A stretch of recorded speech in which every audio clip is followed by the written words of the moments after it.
जीवात्मा अहंकार के प्रभाव से मोहग्रस्त होकर अपने आप को समस्त कर्मों का कर्ता मान बैठता है, जबकि वास्तव में वे प्रकृति के तीनों गुणों द्वारा संपन्न किए जाते हैं।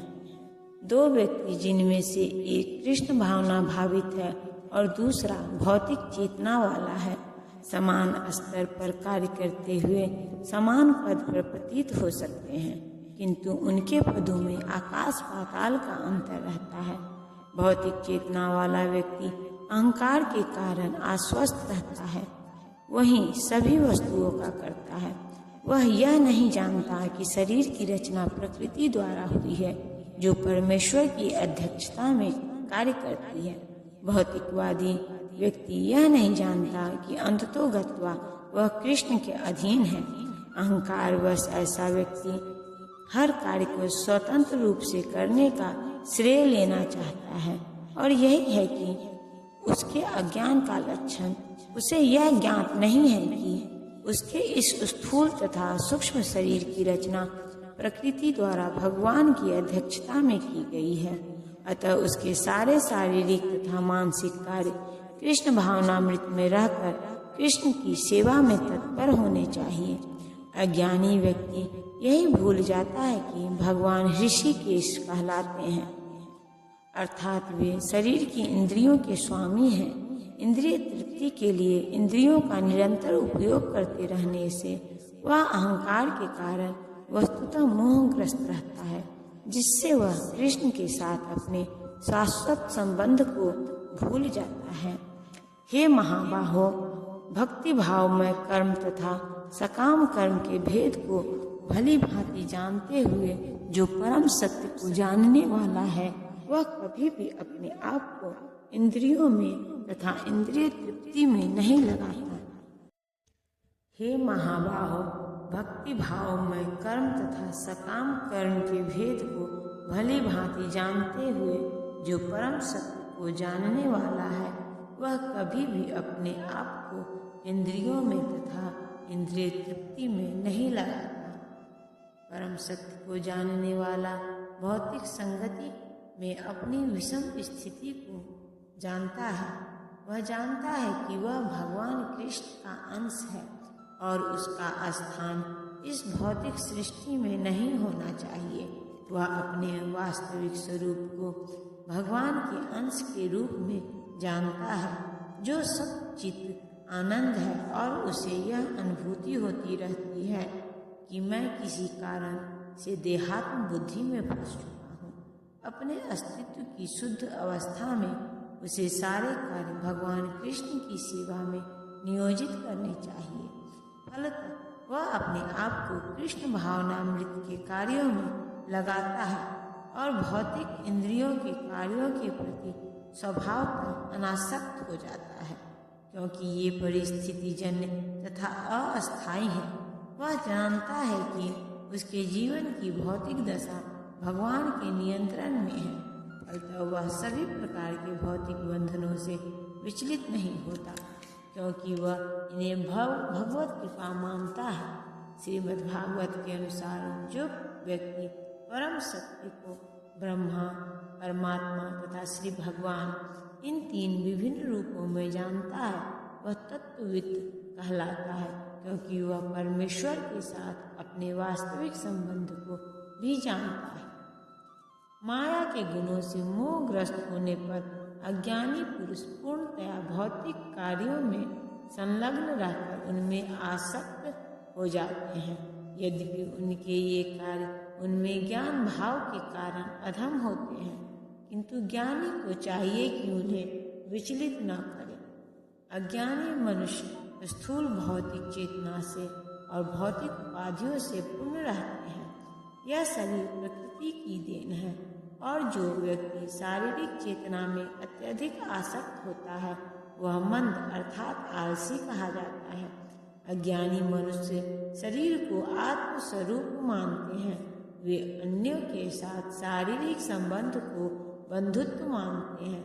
जिस देश में यह शरीर प्राप्त हुआ है, उसे वे पूज्य मानते हैं, और वे धार्मिक अनुष्ठानों की औपचारिकताओं को ही अपना लक्ष्य मानते हैं। ऐसे भौतिकताग्रस्त उपाधिधारी पुरुषों के कुछ प्रकार के कार्यों में सामाजिक सेवा, राष्ट्रीयता तथा परोपकार है। ऐसी उपाधियों के चक्कर में वे सदैव भौतिक क्षेत्र में व्यस्त रहते हैं। उनके लिए आध्यात्मिक बोध मिथ्या है, अतः वे इसमें रुचि नहीं लेते। किंतु जो लोग आध्यात्मिक जीवन में जागरूक हैं, उन्हें चाहिए कि इस तरह भौतिकता में मग्न व्यक्तियों को विचलित न करें। अच्छा तो यही होगा कि वे शांत भाव से अपने आध्यात्मिक कार्यों को करें। ऐसे मोहग्रस्त व्यक्ति अहिंसा जैसे जीवन के मूलभूत नैतिक सिद्धांतों तथा इसी प्रकार के परोपकारी कार्यों में लगे रह सकते हैं। जो लोग अज्ञानी हैं, वे कृष्ण भावनामृत के कार्यों को समझ नहीं पाते। अतः भगवान कृष्ण हमें उपदेश देते हैं कि ऐसे लोगों को विचलित न किया जाए और व्यर्थ ही मूल्यवान समय नष्ट न किया जाए। किंतु भगवत भक्त भगवान से भी अधिक दयालु होते हैं, क्योंकि वे भगवान के अभिप्राय को समझते हैं। फलतः वे सभी प्रकार के संकट झेलते हैं, यहाँ तक कि वे इन अज्ञानी पुरुषों के पास जा जाकर उन्हें कृष्ण भावनामृत के कार्यों में प्रवृत्त करने का प्रयास करते हैं, जो मानव के लिए परम आवश्यक है। अतः हे अर्जुन, अपने सारे कार्यों को मुझ में समर्पित करके मेरे पूर्ण ज्ञान से युक्त होकर लाभ की आकांक्षा से रहित, स्वामित्व के किसी दावे के बिना तथा आलस्य से रहित होकर युद्ध करो। यह श्लोक भगवत गीता के प्रयोजन को स्पष्टतया इंगित करने वाला है।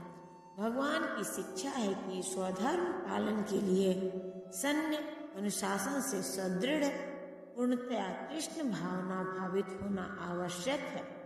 ऐसे आदेश से कुछ कठिनाइयां उपस्थित हो सकती है, फिर भी कृष्ण के आश्रित होकर स्वधर्म का पालन करना ही चाहिए, क्योंकि यह जीव की स्वाभाविक स्थिति है।